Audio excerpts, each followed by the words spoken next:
نحمده ونصلي على رسوله الكريم أما بعد فأعوذ بالله من الشيطان الرجيم بسم الله الرحمن الرحيم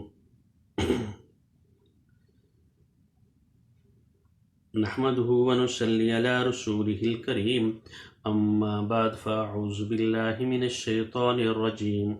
بسم الله الرحمن الرحيم الذين ينفقون أموالهم في سبيل الله ثم لا يتبعون ما أنفقوا منا ولا أذى ثم لا يتبعون ما أنفقوا منا ولا أذى لهم أجرهم عند ربهم ولا خوف عليهم ولا هم يحزنون صدق اللہ العظیم۔ آج ہم پڑھنے کی کوشش کریں گے جو ہمارے رکوع 2 شروع ہوئے ہیں، 261 نمبر آیت،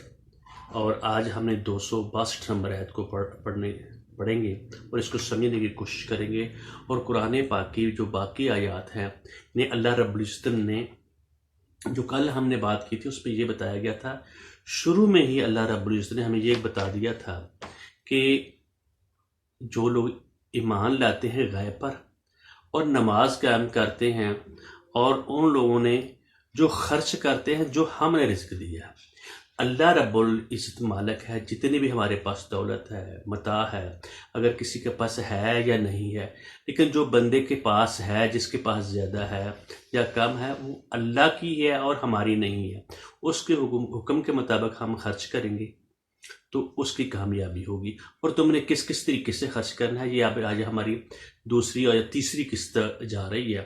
اس کو ہم نے سمجھنا ہے۔ بار بار ہم پڑھیں گے، ان آیات کو سمجھنے کی، ٹٹولنے کی کوشش کریں گے اللہ رب العزت ہم سے کیا تقاضا کرتا ہے۔ جو پہلی آیت ہے جس کا ہم نے پہلے مطالعہ کیا تھا، تو اس میں اللہ رب العزت نے کہا جو میرے راستے میں خرچ کرتے ہیں ان لوگوں کی مثال اس طرح ہے کہ وہ ایک دانہ جب خرچ کرتے ہیں، ایک پائی، ایک دانہ خرچ کریں گے تو اس میں سے اس بالی کی مثال دی کہ ایک جب تم دانہ بیچ میں ڈال دیتے ہو تو اس میں سے میں ہی اللہ ہی رب العزت اس میں سے وہ کتنی اگا دیتا ہے، 7 بالیاں اگا دیتا ہے، ہر بالی میں 100 دانہ ہوتا ہے، اور اللہ تعالیٰ اس کو بڑھا دیتا ہے جس کے لیے چاہتا ہے۔ یہ مثال بیان کر کے اور کہا کہ جو بندہ جس خلوص سے، جس نیت سے، جس طریقے سے وہ خرچ کرے گا اس کو میں بڑھا چڑھا کر اس کو دوں گا۔ واللہ واسع علیم، اللہ تعالیٰ فراخی والے ہیں، اس کو تنگ دست نہیں ہے اللہ تعالیٰ، اور وہ جان بھی رہے ہیں۔ علیم کا مطلب ہے وہ جان رہے ہیں وہ کس نیت سے،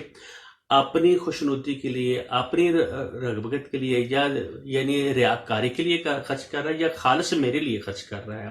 اور اس کی دوسری جو مثال ہے جو آج ہم نے پڑھ رہے ہیں یا پڑھیں گے اس کو، الذین ينفقون اموالهم فی سبیل اللہ، جو ان کے پاس مال ہے اور وہ خرچ کرتے ہیں اللہ کے راستے میں، اللہ تعالیٰ کے راستے میں وہ جب خرچ کرتے ہیں اس میں، اور جہاں اللہ رب العزت نے کہاں خرچ کرنا ہے، جہاں جہاں اللہ رب العزت نے اس کو ہم کو حکم دیا ہے وہاں خرچ کرنا ہے۔ کس طرح؟ یعنی جو تم نے اپنے والدین پر، اپنے اقربا پر، اپنے پڑوسیوں پر، اپنی بیوی بچوں پر، اپنے ہی جو تمہارے لوگ ہیں، اللہ کو اس مال کی کوئی ضرورت نہیں ہے، اور اگر اس نے دیا ہے تو کہتے ہیں جو میں نے تم کو دیا ہے اپنے لیے رکھو اور اس کو باقی لوگوں پر خرچ کرو، ان کی خوشحالی پر، جو میں نے تم کو دیا ہے۔ ملکیت اصل میں اللہ رب العزت کی ہے، اور اللہ رب العزت اس آیت کو ہم سمجھنے کی کوشش کریں گے اور اس کے اوپر عمل بھی ساتھ کرنا ہے۔ جو لوگ خرچ کرتے ہیں اللہ کے راستے میں، ثم لا یتبعون ما انفقوا منا ولا اذى، پھر جو ہم نے ان کو دیا ہے اور جو خرچ کرتے ہیں، پھر وہ کچھ خرچ جو کرتے ہیں اس کے بعد نہ تو احسان جتاتے ہیں اور نہ تکلیف پہنچاتے ہیں۔ جن لوگوں کے اوپر خرچ کرتے ہیں ان کو احسان جتانا یا ان کو تکلیف پہنچانا، نہیں میں نے تم کو اتنا مال دیا ہوا ہے اور تم میرا کر نہیں مانتا، میرا حصہ نہیں رکھتا۔ اگر کہیں کوئی کسی اچھے ادارے میں وہ اپنا ڈال دیتا ہے، اچھا حصہ ڈالتا ہے، اس پہ خرچ کرتا ہے، اس کے اوپر احسانات جتانا اور ان لوگوں کو تکلیف پہنچانا، یا جن لوگوں کو کھلایا ہے یا کھلایا پلایا ہے تو ان کو تکلیف دینا، وہ ساری کا سارا تباہ ہو جاتا ہے، وہ ہباء منصورہ ہو جاتا ہے۔ یہ اس کے ذہن میں جو میں نے خرچ کیا ہے، جو مجھے اللہ تعالیٰ نے دیا ہوا تھا، یہ خالص اللہ کی رضا کے لیے ہے،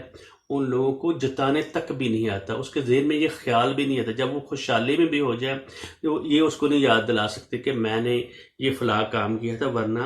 وہ ضائع ہو جاتا ہے۔ اللہ رب العزت ہمارا طرز عمل دیکھیں گے کہ تم کیا کرتے ہو، تمہاری سوچ کس طرح کی ہے۔ اور بعض لوگ دیکھیں اللہ کے راستے میں خرچ کرنا، کچھ ایسے بھی لوگ ہوتے ہیں جو اس کو اپنی روزی کا ذریعہ بنا لیتے ہیں، بھئی ہم نے یہ کام کیا ہے، ہمیں یہ چندہ دو، اور اس کے اپنے پلاٹنگ کر رہے ہیں، اپنے یعنی بزنس کر رہے ہیں، اور اس کو اپنے لیے خرچ کر رہے ہیں، بجائے جن لوگوں کے لیے کسی آدمی نے دوسرے بندوں کو دیا ہے تم نے خرچ کرنا ہے، کوئی ادارہ بنایا ہے، کوئی مسجد بنائی ہے، اس کے لیے لوگوں کے اوپر احسان جتانا، ان کو تکلیف پہنچانا اور ان کے لیے سہولیات نہ کرنا، خود ہی اس کے مالک بن رہنا، کیا اللہ تعالیٰ کی رضا کے لیے ہے، اور اس کے اوپر احسان جتانا، یہ اللہ رب العزت کہتے ہیں یہ کوئی اچھی عمل نہیں ہے۔ اور جو لوگ ایسا کام کریں گے، جو خرچ کریں گے اور وہ ان کو تکلیف نہیں پہنچائیں گے، اذن لہم اجرہم عند ربہم، پھر اللہ تعالیٰ کا اجر جو ہے اس کے رب کے پاس ہے۔ یہ دو اگر تم نے کام کر دیے، احسان جتا دیا، بھئی میں نے یہ کام کیا ہے، ہر بندے کو ریاکاری کے لیے، اور جس کے اوپر خرچ کیا ہے ان کے گھر جا کر بھئی میرا بھی اتنا حصہ ہونا چاہیے، مجھے یہ کرنا چاہیے، اور اگر تم نے ایسا کام کیا منن والا اصل احسان سے اور تکلیف سے کہ تم نے اگر کسی کو دی تو تمہارا وہ مال ضائع ہوئے گا، لیکن وہ جو تم نے دیا ہے تو وہ اپنے پاس سے تم نے تھوڑا دیا ہے، اللہ نے تم کو دیا ہوا ہے۔ اللہ رب العزت ہم سے یہ تقاضا کر رہے ہیں، جو لوگ خالص نیت سے اللہ کی رضا جوئی کے لیے خرچ کریں گے ان کے لیے کیا ہوگا، ولا خوف علیہم ولا هم یحزنون، اور ان کو نہ خوف ہوگا، نہ ماضی کا پچھتاوا ہوگا، نہ آنے والی کوئی چیز چھن جانے کا اس کو ڈر ہوگا۔ یہ اللہ رب العزت ہمیں بتا بھی رہے ہیں۔ یہ 262 نمبر آیت ہے۔ کسی ایک دوسرے مقام پر اللہ تعالیٰ فرماتے ہیں فَأَمَّا مَنْ آتَى وَاتَّقَى، جو بندہ دیتا ہے وہ تقوی اختیار کرتا ہے، فَأَمَّا مَنْ آتَى وَاتَّقَى، اور تقوی اختیار کیا، پرہیزگاری، بھئی مجھ سے کوئی غلطی نہ ہو جائے، نیکی کر لینا یہ بہت بڑی بات ہے، لیکن اس کو سنبھال کر رکھنا، وہ ضائع نہ ہو جائے۔ پھر آگے فرمایا وَصَدَّقَ بِالْحُسْنَى، اس نے صدقہ کیا، جو اس کو مال دیا کہ ہوتا ہے زکوٰۃ دینا، کہ صدقہ کرنا، جو اللہ نے اس کو رزق دیا وہ صدقہ فَسَنُيَسِّرُهُ لِلْيُسْرَىٰ، تو ہم اس کو آسان رستے کی اس کے لیے صورت بنا دیں گے، اس کے لیے آسانیاں پیدا کر دیں گے، اور خرچ کرے اللہ کو راضی کرنے کے لیے، جو اپنی جنت حاصل کرنے کے لیے۔ وَأَمَّا مَن بَخِلَ وَاسْتَغْنَىٰ، اور جس نے خرچ نہیں کیا میرے دیے ہوئے مال میں سے اور بخیلی اختیار کی اور لاپرواہ ہو گیا، یہ مرتا ہے مرے، بھوکا مر رہا ہے مرے، اور اس کے کاموں میں اس نے کام نہیں کیا، وَكَذَّبَ بِالْحُسْنَىٰ، اور نیکی اس کے سامنے آ رہی ہے اور اس کو جھٹلایا،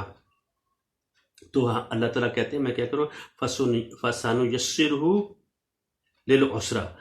تو ہم اس کی تنگی اور مشکل کا سامان اس کے لیے میسر کر دیں گے۔ فَسَنُيَسِّرُهُ لِلْعُسْرَىٰ، تنگی اور مشکل، اور اس کو یعنی اس کے لیے، اور اس کا ہاتھ اور تنگ ہو جائے گا۔ کیا مطلب، یہ ہمیں سمجھ یہ آ رہی ہے، اس بات سے یہ سمجھ آ رہی ہے کہ تم نے جو کچھ خرچ کرنا ہے اللہ کی رضا جوئی کے لیے خرچ کرنا ہے، اور اللہ کے حکم کے لیے خرچ کرنا ہے۔ اور ایک اور مقام پہ اللہ رب العزت فرماتے ہیں الا ان اولیاء اللہ لا خوف علیہم ولا هم یحزنون، سورہ یونس میں فرمایا جو لوگ خرچ کرتے ہیں اللہ تعالیٰ کے راستے میں وہ اللہ کے سرپرست ہے، اللہ ان کا سرپرست ہو جاتا ہے، اور ان کو غم خوف نہیں ہوتا بھئی یہ چھن گیا ہے، اور دنیا بھی اس کا اطمینان، ذہنی قلبی روحانی، وہ دل سے جب خرچ کرتا ہے اس کو ذہنی قلبی سکون ملتا ہے۔ اور اس کو راحت ملتی ہے اس سے، ولا هم یحزنون، کو غم بھی نہیں، نہ دنیا میں ہوگا نہ آخرت میں ہوگا۔ اور جو اگر اس کو کہیں سے آزمائش آئیے تو اس کو سمجھنے کی کوشش کرے گا، اور اس کے لیے وہ کوئی ایک بڑی بات نہیں ہوئے گی۔ دوسرے مقام پہ اللہ تعالیٰ فرماتے ہیں وَأَنفِقُوا، حکم دیا جا رہا ہے انفقوا فی سبیل اللہ، اللہ کے راستے میں تم نے خرچ کرنا ہے۔ وَلَا تُلْقُوا بِأَيْدِيكُمْ إِلَى التَّهْلُكَةِ، یعنی تم نہ خرچ کر کے اپنے آپ کو، اپنے جو مستقبل بے ایدیکم الی التہلکہ، جو تمہارا مستقبل ہے، جو اپنے آپ کو تم نے ہلاکت میں نہ ڈالو۔ ولا تلقوا، نہ ڈال دو تم اپنے مستقبل کو، اپنے آپ کو، الی التہلکہ واحسنوا، وہ اچھا کام کرو جو بہترین اوپرلے درجے کا بیسٹ ہو، گھٹیا درجے کی چیز بھی نہیں دینی۔ پھر آگے جب ہم جیسے جیسے پڑھتے جائیں گے اس میں یہ بات بھی آئے گی، تو ہم نے اچھا چیز دینی ہے، گھٹیا نہیں دینی، اور جو اس کے لیے تمہارا خیال بھی نہیں ہونا چاہیے جو کم درجے کی تم دو گے۔ ان اللہ یحب المحسنین، جو بیسٹ کام کر رہے ہیں، کچھ کرتے ہیں، یہ سپرلیٹو ڈگری ہے، جو بہت ہی اچھا، یعنی جتنا اللہ نے حکم دیا اس سے بھی بڑھ کر وہ اگر کرتے ہیں تو اللہ تعالیٰ اس کے لیے اس کو پسند کرتے ہیں، اس سے محبت کرنا شروع کر دیتے ہیں۔ پھر اس کا ہاتھ وہ کام کرے گا جو اللہ تعالیٰ اس کو پسند کرتے ہیں، کان وہ بات سنے گی، آنکھ وہ بات سنے گی، زبان وہ بات نکالے گی، قدم اس کی طرف، اس چیز کی طرف جائیں گے جو اللہ رب العزت کو پسند ہے۔ پھر ایک اور مقام پہ اللہ تعالیٰ نے فرمایا خرچ کن کے اوپر کرنا ہے۔ میں نے پہلے بات کہی تھی، اللہ تعالیٰ کہتے ہیں تم نے اپنے اوپر ہی خرچ کرنا ہے، اللہ تعالیٰ کو ایسے مال کی ضرورت نہیں ہے۔ 215 نمبر آیت میں اللہ تعالیٰ نے بتایا ہے، سورہ بقرہ میں فرمایا یسألونک ماذا ینفقون، وہ آپ سے سوال کرتے ہیں ہم خرچ کیا کریں، ہیں؟ قل ما انفقتم، جو بھی تم خرچ کرو، من خیر، بلائی سے، زبان سے بات کرنی، اپنی ذہانت کو اللہ تعالیٰ کے لیے استعمال کرنا، اچھی بات کہنا، یہ سب خرچ کرنا، اپنی صلاحیت کو خرچ کرنا، اپنے وقت کو خرچ کرنا، اپنے مال کو خرچ کرنا، یہ سارے مال ہی ہیں، یہ اللہ تعالیٰ نے دیے ہوئے ہیں، یہ سوچنے کی بات ہے۔ اور سب سے پہلے درجہ کس کا آتا ہے، یہ اس کی درجہ بندی بتا رہے ہیں اللہ رب العزت۔ فَلِلْوَالِدَيْنِ، سب سے پہلی بات یہ تم نے والدین کے اوپر خرچ کرنا ہے، ان کو نہیں بولنا، والاقربین، اور اپنے رشتہ دار جو ہیں ان کو نہیں بولنا، ان کے اوپر خرچ کرنا ہے، والیتامی، اور یتیموں کے اوپر تم نے خرچ کرنا ہے، والمساکین، مسکینوں کے اوپر، وابن السبیل، اور جو کوئی نیکی کا کام کر رہا ہے، جو تعلیم و تعلم کا کام کر رہا ہے، ان کے اوپر تم نے خرچ کرنا ہے۔ وما تفعلوا من خیر، جو بھی تم خیر سے، جو بھی تم بلائی سے، جو بھی تم اچھے کام کرو گے، فإن اللہ بہ علیم، اللہ تعالیٰ اس کو خوب جاننے والے، خوب سمجھنے والے ہیں۔ اور آگے پھر ہم یہ بات، مقصد یہ ہے کہ تھوڑی تھوڑی ہم بات کریں، لیکن ابھی ہم پھر آگے چلیں گے، اور اس آیت کو سن لیں دوبارہ۔ اللہ رب العزت کہتے ہیں الذین ينفقون اموالهم فی سبیل اللہ، اور جو لوگ خرچ کرتے ہیں اپنے مالوں کو اللہ کے راستے میں، اللہ کے راستے جو بھی گنی ہیں، جو آیت 215 پڑھی ہے، یہ سارے اللہ کے راستے ہی ہیں۔ ثم لا یتبعون ما انفقوا، پھر اس کے پیچھے نہیں پڑ جاتے، بھائی میں تیرے دل خرچ کیا ہے، مجھے یہ دو، مجھے یہ فلان چیز دو، منم ولا احسن، احسان کے ساتھ اور تکلیف دینے کے ساتھ۔ اور جو ایسا نہیں کرے گا اس کے لیے کیا ہوگا، لہم اجرہم عند ربہم ولا خوف علیہم ولا ہم یحزنون، اللہ تعالیٰ کے ہاں اس کا اجر ہوگا، اس کو غم بھی نہیں ہوگا، اس کو پریشانی نہیں ہے کہ دنیا میں بھی اور آخرت میں بھی۔ اور یہ جو آیات ہیں جو ہم ابھی پڑھ رہے ہیں، اس کے ساتھ ساتھ ہم قرآن پاک پہ اور مختلف مقامات پہ اللہ رب العزت نے کیا کہا ہے، اپنے پاس سے بتا نہیں رہے، یہ اللہ رب العزت کے احکام، اس کے الفاظ وہی گن گن کر ہم پڑھ رہے ہیں، اور اس کو سمجھنا ہے، اس کے اوپر عمل کرنا ہے۔ اللہ تعالیٰ ہمیں عمل کی توفیق دے، اور جو اللہ تعالیٰ نے ہمیں دیا ہے، صلاحیتیں دی ہیں، جو مال دیا ہے، جو اللہ تعالیٰ نے وقت دیا، اس کو اللہ تعالیٰ کے راستے میں خرچ کرنا، اس کی دین کی بول بالے کے لیے، اس کی سربلندی کے لیے، اور اللہ تعالیٰ اس کو قبولیت کا درجہ دے، اور اللہ تعالیٰ ہمیں ہدایت دے۔ بارک اللہ علیہ ولکم ولسائر المسلمین۔ السلام